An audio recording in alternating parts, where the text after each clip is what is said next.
Gabi na nang maglakad sina Elian at Marah pauwi mula sa isang handaan sa baryo. Kabilugan ng buwan pero tila may bigat ang hangin, parang may nagmamatsyag. Shortcut tayo sa may kalumpang, sabi ni Elian, hawak kamay si Marah. Sigurado ka? Madilim doon, sagot ng dalaga, hindi maipaliwanag ang kaba. Tahimik ang daan.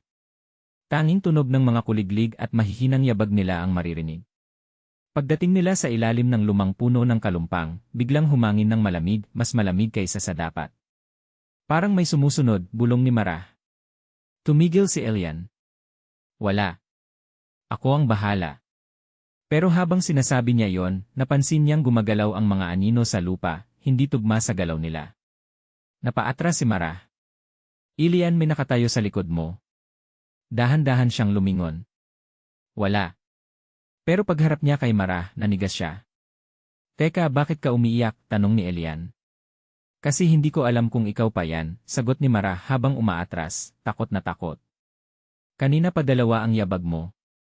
Bago pa makapagsalita si Elian, may malamig na kamay na humawak sa balikat niya mula sa likod. Huwag kang tatalon, Marah, sabi ng tinig na eksaktong kagaya ni Elian. Nanlaki ang mata ni Marah. Elian, nasa likod mo rin. Nang lumingon si Elian, nakita niya ang kanyang sariling mukha, maputla, walang mata, nakangisi ng malawak. Ibinabalik ko lang ang kinuha mo, bulong ng anino. Saka lamang naalala ni Elian, isang buwan na ang nakalipas, nag-alay siya ng bulaklak at piraso ng buhok niya sa punong ito, isang pamahiin para tiyaking magiging kanya si Marah habang buhay. Hindi niya inakalang totoo ang sabi-sabing may espiritong nagbabantay sa puno.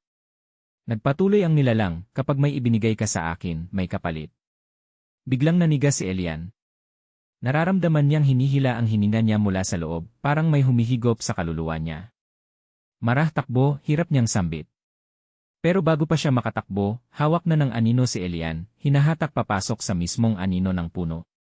Narinig ni Marah ang paghahabol hininga ng kasintahan, hanggang sa isang malakas na sigaw ang umalingaw-ngaw, tapos ay katahimikan. Naiwan si Marah, nanginginig, umiiyak, hindi makagalaw. Isang bulong ang dumampi sa tenga niya. Huwag kang mag-alala, babantayan ko rin siya. Habang buhay. Paglingon niya, wala na ang puno. Wala na rin si Elian.